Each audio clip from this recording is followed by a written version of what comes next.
ஹரே ராமா ஹரே ராமா ராம ராமா ஹரே ஹரே ஹரே கிருஷ்ணா கிருஷ்ண கிருஷ்ணா ஹரே ஹரே ஹரே ராமா ராம ராமா ஹரே ஹரே ஹரே கிருஷ்ணா கிருஷ்ண கிருஷ்ணா ஹரே ஹரே ஹரே ராமா ராம ராமா ஹரே ஹரே ஹரே கிருஷ்ணா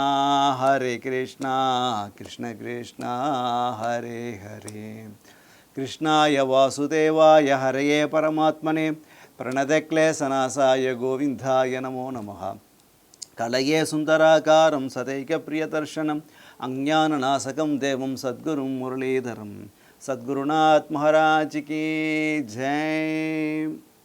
சாதுக்களுக்கு நம்ம என்னதான் அபச்சாரம் பண்ணினாலும் சாதுக்கள் அதை பெருசாக எடுத்துக்க மாட்டா அப்படிங்கிறத சொல்கிறதுக்காக சில சாதுக்களோட வாழ்க்கையில் நடந்த சில விஷயங்களை பகிர்ந்து கொண்டோம்.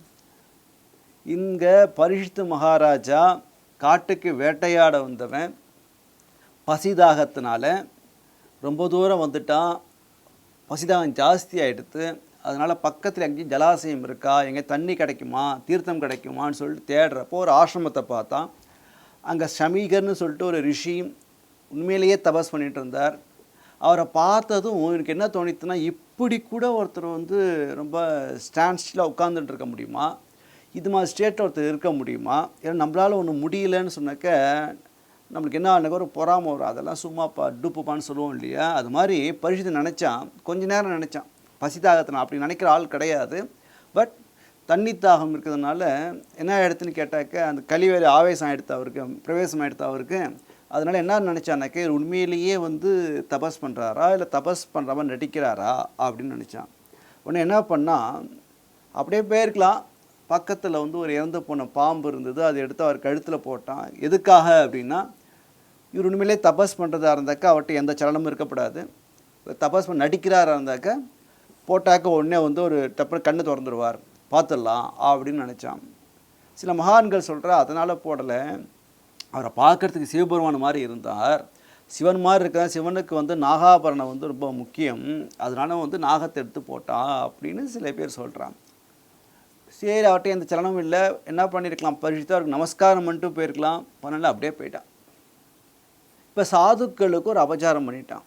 ஆனால் கொஞ்சம் தூரம் போனவன் யோசிக்க ஆரம்பித்தான், நான் எதுக்காக என் தப்பு பண்ணினேன், ஏன் தப்பு பண்ணினேன்னு யோசிச்சுட்டு இருக்கான். ஆனால் சாதுக்கள் இது மாதிரி தப்பு பண்ணினா கூட தப்பாக எடுத்துக்க மாட்டான். காஞ்சிபுரத்தில் மகாபிரிவா தன் வாழ்நாள் முழுக்க வேதம் தர்மம் இதில் பற்றி நல்ல பிரச்சாரம் பண்ணிகிட்டு இருந்தார். வேதத்துக்காக நிறைய பிரச்சாரம் பண்ணார், நிறையா பாடசாலைகளை உருவாக்கி நிறையா குழந்தைகளை வந்து வேதம் படிக்கிறதுக்காக ஏற்பாடெல்லாம் பண்ணியிருந்தார். வேதம்னா அவருக்கு உயிர். ஏன்னா வேதம் வந்து சாக்ஷாத் பகவானோட மூச்சு காற்றாக இருக்கிறதுனால அந்த வேதத்தை வந்து எல்லோரும் படிக்கணும் அப்படிங்கிறது நிறையா பாடசாலைகள்லாம் உருவாக்கினார் மகாபிரிவா. ஒரு சமயம் திருவிடாமருதூரில் வந்து ஒரு பெரிய மிராசுதர், அவர் என்ன பண்ணினார் அப்படின்னு கேட்டால், ஒரு சித்ரா பௌர்ணமி அன்னைக்கு அந்த மகாலிங்க சுவாமிக்கு வந்து ருத்ராபிஷேகம்லாம் ஏற்பாடு பண்ணி கிராண்டாக பண்ணி, அப்புறம் ருத்ர ஏகாசி ஜபம் 11 வாட்டி ருத்ரத்தை வந்து சொல்கிறது அப்படின்னு நிறையா பண்டிதர்களை வச்சு, பெரிய பெரிய வேத பண்டிதர்களை வச்சு ரொம்ப அழகாக கார்த்தால் ஆரம்பித்தார். 8 மணிக்கு ஆரம்பித்தார், மத்தியானம் முடியறதுக்கு 1 மணி ஆகிடுது, அப்படி ஏற்பாடு பண்ணியிருக்கார். அந்த உற்சவத்தில் வந்து ஒரு 11 பேர் கலந்துட்டா, வேத பண்டிதர்கள்லாம் எல்லாரும் நல்லா பண்ணினான்.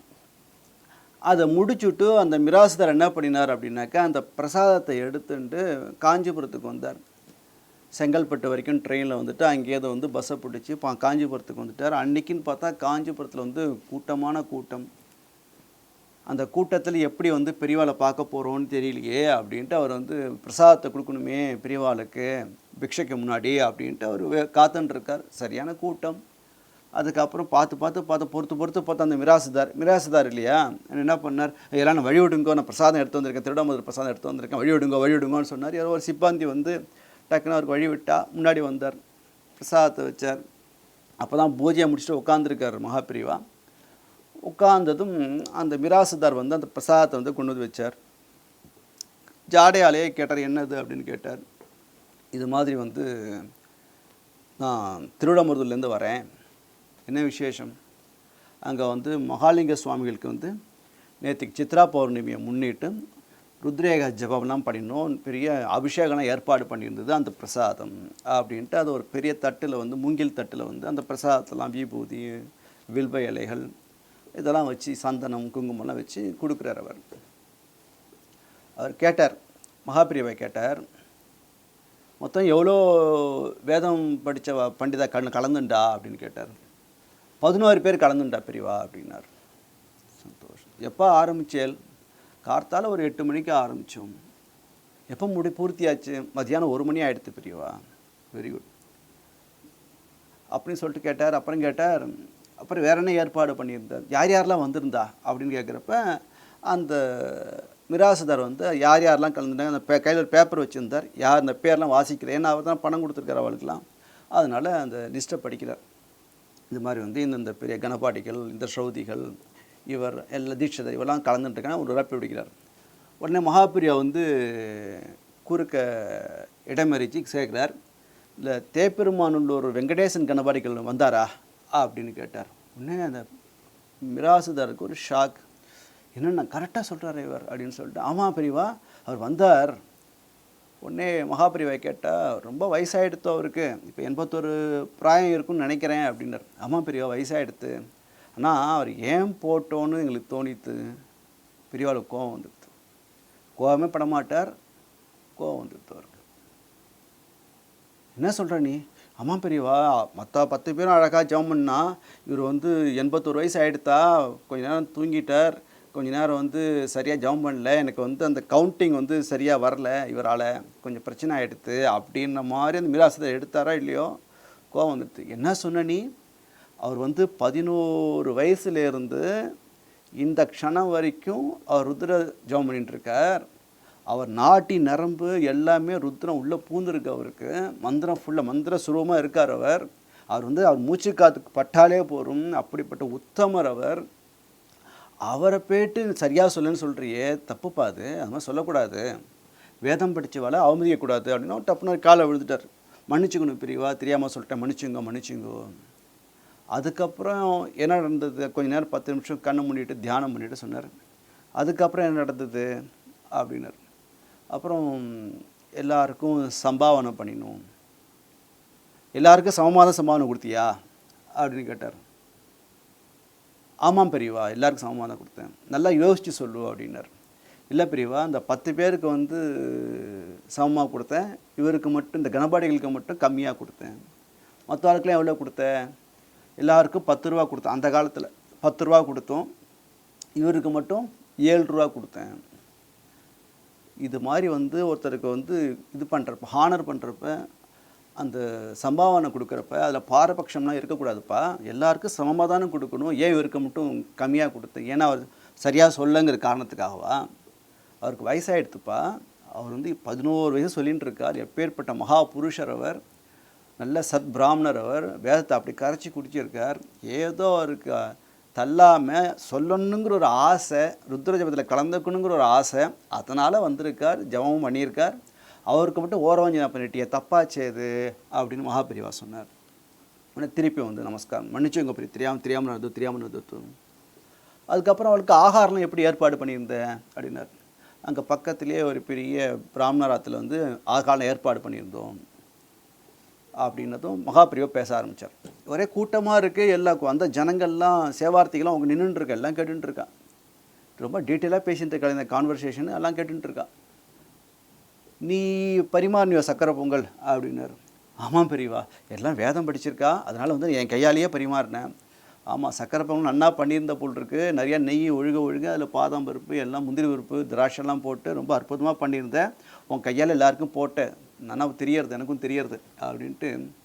ஆனால் இந்த கணபாடிக்கு நீ சரியாக போடல போல் இருக்கே அப்படின்னார். எல்லாருக்கும் பந்தியில் வந்து உக்காந்துருக்கிறப்ப எல்லாருக்கும் சமமாக தான் பரிமாறணும், அது ஏன் அவருக்கு மட்டும் நீ போட? அவர் வாயை விட்டு வெக்கத்தை விட்டு கேட்டிருக்கார் உன்ட்ட, அது நன்னா இருக்குது அப்படிங்கிறதுனால அந்த கணபாடிகளை இன்னொரு வாட்டி போடுன்னு கேட்டிருக்கார் சக்கரை பொங்கலை, நீ போடாமல் போயிட்டியப்பா, தப்பாச்சு அது அப்படின்னார். உடனே அழ ஆரம்பிச்சிட்டார் அவர். என்னடா அது நேரில் பார்த்த மாதிரி பேசிகிட்டு இருக்காரு. அப்புறம் வந்து நீ என்ன பண்ணியிருக்கேன்னா சபையிலேயே வந்து அவர் சத்தம் போட்டிருக்க, என்னங்க நான் தூங்குறேன் எழுந்துச்சு சொல்லுங்க, ஒழுங்காக சொல்லுங்கலாம் சத்தம் போட்டிருக்கேன், இதெல்லாம் பெரியவாளை பார்த்து அப்படிலாம் பேசக்கூடாதுப்பா அப்படின்னு மகா பெரியவா சொல்லிகிட்டு இருந்தா. உடனே மகா தப்பு தான் பெரியவா, என்னை மன்னிச்சுங்கோ என்னை மன்னிச்சுங்க, இதுக்கு பரிகாரம் சொல்லுங்கோ, நான் தப்பு பண்ணிட்டேன். பரிகாரம் நான் சொல்ல முடியாது, அபச்சாரம் பட்டது அந்த தேப்பெருமாள் வெங்கடேசன் கணபாடிகள்கிட்ட, அவர் தான் இதுக்கு தீர்மானம் சொல்லி நான் சொல்ல முடியாது. இந்த பிரசாதத்தை ஸ்வீகரிச்சிங்கோ, இந்த பிரசாதத்தை எடுத்துங்கோ அப்படின்னார். பிரசாதம் எனக்கு எப்படியாச்சும் வரும் அப்படின்னு சொல்கிறப்பயே அந்த திருவிடமருத்தூரில் மகாலிங்க சுவாமிகளை வந்து பூஜை பண்ணின அந்த சிவாச்சாரியார் கையில் பிரசாதத்தோடு அங்கே வந்தார். வந்து பெரியவாளுக்கு நமஸ்காரம் பண்ணி, பெரியவா இன்னைக்கு சித்ரா பௌர்ணமி அன்னைக்கு ஒரு மிராசுதார் வந்து ருத்ரேக ஜபம்லாம் பண்ணினார். ரொம்ப அற்புதமாக விமர்சையாக நடந்தது, ரொம்ப சமஷ்டியாக நடந்தது. பிரசாதத்தை ஸ்வீகரிச்சிக்கணும்னு சொல்லிட்டு அவரும் அதே விபூதி குங்குமம் சந்தனம் வில்லும்லாம் கொண்டு வந்து கொடுத்தேன். பெரியவா எடுத்துட்டாத. அப்புறம் சிவாச்சாரியார் வந்து மடத்து சார்பாக அவருக்கு மரியாதை பண்ணி அனுப்ப சொன்னார். அவர் சொல்லி பேசிகிட்டே இருக்கிற பக்கத்தில் மிராசரை பார்த்தா இவர் தான் பண்ணி கொடுத்தார் அப்படின்னு சொல்லிட்டு அவர் போயிட்டார். சிவாச்சாரியர் போயிட்டார். அவர் போனதுக்கப்புறம் பிரசாதம் வந்துடுத்து, எனக்கு இன்றைக்கி பிக்ஷை வேண்டாம் அப்படி, ஏன்னா ஒரு வேதம் படித்த ஒருத்தரை வந்து இது மாதிரி அவமாதம் பட்டா, அதனால் வந்து எனக்கு பிக்ஷை வேணும் சொல்லிட்டு போயிட்டார் அவர். உடனே அவருக்கு வந்து அந்த மிராசுதாருக்கு வந்து ஏன் இப்படி பண்ணணுன்னு அவருக்கு மேலேயே ஒரு இது வந்துச்சு, நம்ம அபச்சாரப்பட்டுட்டோமே அப்படின்னு சொல்லிட்டு, அந்த பிராமணரை அபச்சாரம் பண்ணது ஒன்று தான், பெரியவாளை அபச்சாரம் பண்ணது ஒன்று தான் அப்படிங்கிறதுனால அந்த அபச்சாரத்துக்கு வந்து ஏதாச்சும் வந்து ஒரு இது இருக்கணும் இல்லையா. அதனால் வந்து அவர்கிட்ட எங்கே இருந்தாலும் சரி கார்த்தால அவர் போய் பார்த்து, ஆனால் பெரியவாட்ட கேட்டார், நான் இந்த பாபத்தை போய்க்குது என்ன வழினான்னு. அதுக்கு அந்த தேப்பெருமாள் வெங்கடேசகன் தான் சொல்லணும், நான் ஒன்றும் சொல்ல முடியாது அப்படின்னாரு. இப்போ நான் நாளைக்கு பார்க்க முடியுமா அவரை, பிராப்தம் இருந்தால் உனக்கு தரிசனம் கிடைக்கும்னு சொல்லிட்டு அவர் போயிட்டார். இதில் அடுத்த நாள் கார்த்தால் அவர் ஊருக்கு கூட போகாமல் நேராக தேப்பெருமானூர் அந்த ஊருக்கு வந்துட்டார். காவேரியில் ஸ்நானம் பண்ணிவிட்டு அவர் வீடு எங்கே இருக்குன்னு கேட்டுட்டே இருக்கிறப்ப எடுத்தாப்புல ஒருத்தர் வந்தார். அப்படியா, பெரிய மகாத்மா, அவர் காலையே போயிட்டாரே, நீ கார்த்தால் தான் போனார் அப்படின்னு சொன்னார். அவருக்கு ரொம்ப உடஞ்சி போயிட்டார் மிராசுதார். இது கார்த்தால பிராணன் போயிடுத்தா அப்படின்னு கேட்டுகிட்டே போகிறார். இங்கே காஞ்சிபுரத்தில் மகாபரிவா சொன்னால் என்ன சொன்னா அப்படின்னாக்க, நீ வந்து சக்கரை பொங்கல் போடலை அவருக்கு, அவர் என்ன பண்ணார் தெரியுமா உனக்கு, நேராக மகாலிங்க சுவாமி கோயிலுக்கு போனார். அந்த கோயில் பிரகாரம் வந்து ரொம்ப பெரிய பிரகாரம். அந்த பெரிய பிரகாரத்தில் 3 வாட்டி பிரதட்சணம் பண்ணி மகாலிங்கத்தை பார்த்து அந்த கணபாடிகள் சொன்னார், ஏ மகாலிங்கா, இது மாதிரி வந்து நான் எனக்கு வயசு வந்து 81 ஆகிடுத்து, நான் நிறைய ஜெபம் பண்ணியிருக்கேன், உனக்கே தெரியும், அது ஏதோ எனக்கு சொல்லணுங்கிற ஆசையில் தான் இந்த இதில் சதஸில் கலந்து இந்த பூஜையில் கலந்துட்டேன், என்னால் முடியல, வயசாக எடுத்து உடம்பு வேறு தள்ளுறது, அதுக்கு பற்றி எனக்கு கவலை கிடையாது, இத்தனை வயசுக்கு மேலே எனக்கு ஏன் நாக்கில் ருச்சியை கொடுத்தேன், நான் வந்து வெக்கத்தை விட்டு எனக்கு சபலம் ஸ்வீட்டுனா பிடிக்குமேன்னு சொல்லிட்டு அந்த மிராசதாரை பார்த்து சக்கரை 2 வாட்டி போடுங்கன்னு கேட்டேன், அவர் வந்து போடாமல் போயிட்டார். அப்போ எனக்கு என்ன தோன்றதுனாக்கே, இந்த 80 வயசுக்கு மேலே ஆகிடுத்து இன்னும் நாக்குக்கு நான் அடங்காமல் இருக்கேனே அப்படின்ட்டு என்ன சொன்னார்னாக்க, மகாலிங்க, இனிமேல் என் ஜீவித காலம் வரைக்கும் இனிமேல் நான் வந்து ஸ்வீட்டே தொடமாட்டேன், உன் மேலே சத்தியம் அப்படின்னு நமஸ்காரம் பண்ணிட்டு அவர் ஊருக்கு போயிட்டார். இந்த விஷயத்த மகாபெரியவா அந்த மிராசரை சொல்கிறார், ஏன்பா இது மாதிரி பந்தியில் வந்து இந்த மாதிரி ஓரவஞ்சனெல்லாம் பண்ணக்கூடாது, இப்படி பண்ணிட்டியாப்பா நீ அப்படின்னு சொல்லிட்டு அவர் உள்ளே போயிட்டார். உடனே பெரியவா நான் தப்பு பண்ணிட்டேன் பெரியவா தப்பு பண்ணிட்டேன் பெரியவான்னு சொல்லிட்டு அடுத்த நாள் தான் இங்கே வரார். வந்தாக்க அவர் சொன்னார் இல்லையா, உனக்கு பிராப்தம் இருந்தால் அவர் தரிசனம் உனக்கு கிடைக்கும் அப்படின்னு சொன்னார். பண்ணது பெரிய அபச்சாரம். வேதம் படித்த ஒரு வேத பண்டிதரை சபையில் அவமானப்படுத்தி, பந்தியில் அவமானப்படுத்தி, சம்பாவனையில் அவமானப்படுத்தினதுனால என்ன ஆகிடுதுனாக்கா, அந்த மிராசுதாரோட இது சொத்து எல்லாம் வந்து காலப்போக்கில் வந்து இதாகிடுது. அதுக்கப்புறம் வந்து அவர் காசியில் வந்து 4 கோவிலெல்லாம் வேலை பார்த்து பெரிய பணக்காரர் அவர், 4 இடத்துல வேலை பார்த்து கடைசி காலத்தில் ரொம்ப கஷ்டப்பட்டு காசியில் போனதான் சரித்திரம் சொல்கிறது. இது வந்து பழி வாங்குறதுன்னு கிடையாது, ஒரு அபச்சாரங்கிறது வந்து யாருக்கு, சாதுக்களுக்கு யாருக்கு பண்ணினாலும் அவா தண்டனை கொடுக்க மாட்டா, பகவானே கொடுத்துருவார். ஆனால் வந்து அந்த தண்டனையும் சில பேர் என்ன பண்ணுவான்னு கேட்டால், சாதுக்கள் என்ன பண்ணுவா, நல்ல விதமாக திருப்பி விட்டுரு. இந்த மிராசுதார் வந்து காசுங்கிற ஒரு கர்வத்தில் இருந்தார். எதனால அவர் கர்வம் இருந்தால் அந்த கர்வத்தை போக்கணும் இல்லையா, காசு போயிடுத்தேன்னு சொல்லக்கூடாது, அவரோட செல்வம்லாம் போயிடுத்தேன்னு சொல்லக்கூடாது. அந்த செல்வாக்கு வந்து என்ன எடுத்துட்டு எதில் அவர் கர்வம் இருந்ததோ அந்த கர்வத்தை எடுத்துட்டான் பகவான். எடுத்துன்னு அவருக்கு நல்ல புத்தியை கொடுத்து கடைசி வரைக்கும் அவர் வந்து தன்னை வந்து ஒரு இதுவாக நினச்சிட்டு ஒரு கோவிலில் ஒரு கைங்கரியம் பண்ணிட்டு அப்படி தான் தன் காலத்தை ஓட்டினார் அப்படின்னு சொல்லிட்டு அந்த ஒரு சரித்திரம் ரொம்ப அற்புதமான ஒரு சரித்திரம். அந்த மிராசுதார் வந்து அதுக்கப்புறம் வந்து இறைவன் பணியிலேயே தன்னை ஈடுபடுத்தின்ட்டு கோவிலில் வேலை பார்த்துட்டு தன் கடைசி காலத்தை கழிச்சாருன்னு சொல்லிட்டு ஒரு கதை. எதுக்கு சொல்ல வந்தோன்னு கேட்டாக்கா, அபச்சாரம் பண்ணினா கூட அதுக்கு தண்டனை உண்டு இருந்தால் கூட அந்த தண்டனையும் அது நல்ல பகவத் விஷயமாக சாதுக்கள் திருப்பி விட்டுருவா. அதான் இங்கே முக்கியம். அதனால் வந்து அந்த மகா பெரியவாதில் நிறையா இருக்குது. இது ஒன்று ரெண்டு பார்த்தோம், அவ்வளோதான். அதுக்கப்புறம் வந்து சுந்தரமூர்த்தி நாயனார். சுந்தரமூர்த்தி நாயனார் வந்து என்னென்னாக்க, அவர் வந்து அவருக்காக வந்து பகவானே வந்து ஒரு பெண்ணை வந்து பார்க்க போனான்னு சொல்லிட்டு சரித்திரம் எல்லாருக்கும் தெரியும். அதில் வந்து இந்த ஒருத்தருக்கு வந்து கலிக்காம நாயனார்னு ஒரு நாயனார், அவருக்கு இதில் உடன்பாடே கிடையாது. சுந்தரமூர்த்தி நாயனாருக்கு அப்புறம் என்னோடய சிவனை வந்து தூத்துக்கு அனுப்பிச்சிட்டார் இவர் அப்படியே சொல்லிட்டு அவர் மேலே கோபம். அதனால் வந்து சரியாக அவர்கிட்ட பேசலை. அதுக்கப்புறம் வந்து என்ன எடுத்துனாக்கா, சிவனுக்கு வந்து இதை வந்து கலிக்காம நாயனுக்கு தெரியப்படுத்தணும், அதெல்லாம் ஒன்றும் கிடையாது, நான் விருப்பப்பட்டு தான் போனேன்னு அவருக்கு தெரியணுங்கிறதுக்கோசரம் அவருக்கு வந்து ஒரு வயிற்று வலியை உண்டாக்குறார் கலிக்காம நாயனாருக்கு சிவபெருமான். ஆனால் உண்டாக்கிட்டு ராத்திரியே சுந்தரர்கிட்ட போயிட்டு சொல்கிறார், இது மாதிரி வந்து கலிக்காம நாயனாருக்கு வந்து வயிற்று வலி வந்திருக்கு, நீ விபூதியை போய் தடவு சரியாயிடும் அவருக்கு அப்படின்னு சொல்கிறார். அடுத்த நாள் கார்த்தால் இந்த விஷயம் வந்து இவர் கனவுலேயும் போய் சொல்லிடுறார், கலிக்காமட்டே சொல்லிடுறார், நாளைக்கு சுந்தரமூர்த்தி நாயனார் வருவார், உன்னை வயிற்று சரியாயிடும்னு சொல்கிறார். ஆனால் அவருக்கு அது இஷ்டம் இல்லை. ஏன் என்னோட சிவனை வந்து பொண்ணு பார்க்க அமைச்சிருக்காங்க, சரி அதெல்லாம் சரி தப்பு அதெல்லாம் அப்படின்னு அவர் நினச்சிட்டு இருக்கார். அடுத்த நாள் சுந்தரமூர்த்தி நாயனார் அவர் வீட்டுக்கு போகிறார். அவர் என்ன பண்ணிட்டார், வரத்துக்குள்ளே கத்தியால் வயிற்றை கிழிச்சிட்டு செத்து போயிடுறார் கலிக்காம நாயனார். ஆனால் அவர் பத்தினி இருக்கா பாருங்கோ, அவள் வந்து பதிவிரதை ஃபஸ்ட்டு ரொம்ப நல்ல உத்தமியவோ, ஆனால் ஒரு சிவனடியார் வரப்போ இது மாதிரி ஒரு இறந்து போன விஷயத்தை வந்து சொல்லக்கூடாது அப்படிங்கிறதுக்கு என்ன பண்ணினா அப்படின்னாக்கா, உள்ளே வந்து அவரை வந்து பதப்படுத்தி உள்ளே வச்சுட்டு வீடு ஃபுல்லாக விளக்கேற்றி வச்சுட்டா. வீடு ஃபுல்லாக விளக்கேற்றி வச்சு, ஏன்னா சிவனடியார் சுந்தரமூர்த்தி நாயனாரை பற்றி நல்லா தெரியும் அந்த பெண்ணுக்கு, அவரோட துணைவியாக இருக்குது. அதனால் வந்து வீடு ஃபுல்லாக விளக்கேற்றி வச்சுட்டு அவரை வரவேற்கிறதுக்கு இது பண்ணியிருக்கு. இத்தனைக்கும் துயரசம் உள்ள நடந்திருக்கு, அதை வெளியில் காட்டிக்காமல் இருக்கா. யார் இந்த துணைவியார்னு கேட்டால், அவரோட அப்பா ஒருத்தர் இருந்தார். அவர் வந்து என்ன பண்ணானாக்கா, சிவனடியார் அவர்கிட்ட வந்து அவரும் பெரிய நாயனார் தான், மானத்துக்கு அஞ்சாத நாயனார்னு சொல்லுவார். அந்த நாயனார்கிட்ட வந்து இந்த பெண்ணோட தலைமுடியை கேட்டார், கேசத்தை கேட்டார். அதெல்லாம் கேட்டாலே வந்து கண்களில் ஜலமாக வரும், அப்படிப்பட்டவர். அதை தெரிஞ்சுட்டு தான் ஒரு சிவனடியருக்காக தன் கேசத்தை வந்து இந்த பெண் மகிழ்ச்சிண்டாலேங்கிறதுக்கோசரம் தான், கேசத்தை கொடுத்தாலேங்கிறதுக்காக தான் இந்த கலிக்காமனால அந்த பெண்ணை கல்யாணம் பண்ணிட்டார். எப்படி வருது பாருங்க, பகவானுக்காக ஒன்று பண்ண போய் அந்த பகவானோட அடியாரே ஒருத்தர் வந்து அந்த பெண்ணை கல்யாணம் பண்ணிக்கிறா அப்படின்னு சரித்திரம் வருது பெரிய புராணத்தில்.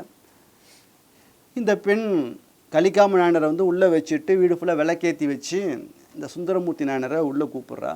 அவர் சந்தோஷப்படுறார், எங்கே கலிக்காம நாயனர் பார்க்கணும், அவரை வந்துடுவார் 10 நிமிஷம் ஆச்சு, அரை மணி நேரம் ஆச்சு, 1 மணி நேரம் ஆச்சு, வரவே இல்லை. உடனே என்ன பண்ணார், இன்னும் வரலையே அப்படின்னு சொல்லிட்டு எங்கேன்னு வீடுல போய் பார்த்தா அவர் இது மாதிரி கிடக்கார். உடனே பகவானை பிரார்த்தனை பண்ணினதுக்கப்புறம் அவருக்கு பிராணம் வந்துடுதுன்னு சொல்லிட்டு சரித்திரம் அப்படி போகிறது. என்னன்னு கேட்டால், இது அபச்சாரம்னு சொல்லக்கூடாது, அவர் நினச்சிட்டார் சுந்தரமூர்த்தி நாயனார் வந்து பண்ணது தப்புன்னு ஒரு அபிப்பிராயம் அவருக்கு, சிவன் மேலே அந்தளவுக்கு ஒரு காதல் அவருக்கு, அதனால் அப்படி எண்ணம் அவருக்கு வந்தது. பட் அதையும் வந்து பகவான் வந்து நல்ல விதமாக திருப்பி விட்றாருங்கிறதுக்காக இந்த விஷயத்தை சொல்ல வந்தோம். அதனால் அதுக்கப்புறம் வந்து என்ன பண்ணினார்னாக்க, நம்ம சுந்தரமூர்த்தி நாயனார் சிதம்பரத்துக்கு வந்து இந்த 63 நாயன்மார்கள் பேரையும் அவர் தான் சொல்கிறார். அது காலப்போக்கத்தை இதாக எடுத்து அதுக்கப்புறம் வந்து நம்பியாண்டார் நம்பிகள் மூலமாகவும் சேக்கிழார் மூலமாகவும் இந்த 63 நாயன்மார்கள் பேர் காண கிடைக்கிறது. அது வரலாறு சரித்திரம். அதெல்லாம் விஷயம் என்ன அப்படின்னு கேட்டாக்கா, சாதுக்களுக்கு ஒருத்தர் வந்து அபச்சாரப்பட்டுட்டா அப்படின்னு சொன்னால் அந்த அபச்சாரத்தை வந்து அவர் எப்படி திருப்பி விடுறா அப்படிங்கிறதான் நம்ம இங்கே பார்த்துட்டு இருக்கோம். அதனால் இந்த இடத்துல என்ன இடத்துன்னு கேட்டாக்க, இந்த பரீட்சித்து என்ன நினச்சான் அப்படின்னா, ஏதோ இவர் வந்து வேஷம் போட்டு உட்காந்துட்டுருக்கார், எதுக்காக வந்து வேஷம் போட்டு உட்காந்துருக்கேன், ஒரு ராஜா வந்திருக்கேன், தண்ணி தாகன்னு சொல்கிறேன், எனக்கு தண்ணி கொடுக்காம இது மாதிரி வந்து உட்காந்துருக்காரு அப்படின்னு நினச்சிட்டு இருந்தார். அப்புறம் போயிட்டார் அவர், பரீட்சித்து போயாச்சு. இந்த விஷயத்தை இந்த சமீக அந்த ரிஷியோட பையன் இருக்கான் இல்லையா, 5 வயசு குழந்தை பாலகன் அவன் வந்து தன் நண்பர்களோட சில ரிஷிகுமாரோட அங்கே விளையாண்டுட்டு இருக்கான். அப்படி விளையாண்டுருக்கிறப்ப அந்த விளையாட்டு பசங்க ஒருத்தர் சொல்கிறான், ஸ்ருங்கி உனக்கு தெரியுமாடா அப்படின்னாரு. என்ன, உங்கள் அப்பாவோட கழுத்தில் யாரோ செத்துப்போன பாம்பு தூக்கி போட்டிருக்காடா அப்படின்னாரு. ஆனால் அந்த ஷிங்கின்ற அந்த பாலகன் வந்து தன் ஞான திருஷ்டியால் அங்கே என்ன நடந்தது அப்படிங்கிறத பார்க்குறான். அப்படின்னா பார்த்து எந்த அளவுக்கு தபஸ் இருந்திருக்கும், பிராமண தேஜஸ் இருந்திருக்கும் அந்த குழந்தைக்கு. காயத்ரி ஜபத்தோட மகிமை அந்த குழந்தைக்கு வந்து எல்லாம் படம் ஓடுற மாதிரி தெரியறது. என்ன ஞானசிஷ்டியில் பார்க்குறான் எல்லாத்தையும். இதை மாதிரி வந்து பரிஷித்தை வந்து காட்டுக்கு வேட்டையாட வர்றது, வேட்டையாட வந்து தண்ணி கிடைக்காம அலைஞ்சு திரிஞ்சு தன்னோட ஆசிரமத்துக்கு வர்றது, தன் அப்பாவை வந்து கேட்குறது, ஜலம் கேட்குறது. அவர் வந்து எந்த வித சலனமும் இல்லாததுனால பக்கத்தில் செத்து போன பாம்பை தூக்கி போட்டுட்டான் அப்படின்ட்டு இந்த விஷயங்கள்லாம் வந்து இந்த குழந்தைக்கு ஞான திருஷ்டி அழைத்திருது. அவர் சொல்கிறார், நீங்கள்லாம் வந்து ராஜாவோட கடமை என்ன? பிராமணர்களுக்கும் தபஸ்விகளுக்கும் ரிஷிகளுக்கும் வந்து நல்லது பண்ணுறது தான், காப்பாற்றுறது தான் ஒரு ராஜாவோட கடமை, ஒரு சத்திரியனோட கடமை. நீங்கள் வந்து எங்களுக்கு அடிமை. இன்ஃபேக்ட் இந்த ராஜாக்கள்லாம் வந்து சத்திரியெல்லாம் நீங்கள் எங்களுக்கு அடிமை. ஏன் அப்படின்னாக்கா, நாங்கள் இருக்கிறதுனால தான் நாடே சுபிக்ஷமாக இருக்குது. அப்படி இருக்கிறப்ப நீங்கள் என்ன பண்ணிட்டேல், ஒருத்தர் வந்து எந்த வம்பு தும்புக்கும் போகாமல் அவர் பாட்டுக்கு தபஸ் பண்ணிகிட்டு இருக்கார். அந்த தபஸை கெடுக்கிறதுக்கு அவர் வந்து டிஸ்டர்ப் பண்ணுற மாதிரி ஒரு பாம்பை தூக்கி போட்டிருக்கலேன்னு சொல்லிவிட்டும் அந்த ஸ்ருங்கின்ற குழந்தைக்கு கோபம் வந்துடுது. அவர் சொல்கிறார், இது மாதிரி ராஜாக்களோட வேலை என்ன அப்படின்னாக்கா, ரிஷிகளை காப்பாற்ற வேண்டியது, பிராமணர்களை காப்பாற்ற வேண்டியது ஒரு ராஜாவோட கடமை. அப்படிப்பட்ட ராஜா ஒரு அடாத காரியத்தை பண்ணியிருக்கானே அப்படின்னு சொல்லிட்டு நான் அதுக்கு பாடம் புகற்றேன் அப்படின்னு தீர்மானம் பண்ணிட்டான். என்ன பண்ணினாங்கிறத நாளைக்கு பார்ப்போம். சத்குருநாத் மகாராஜ் கி ஜெய்.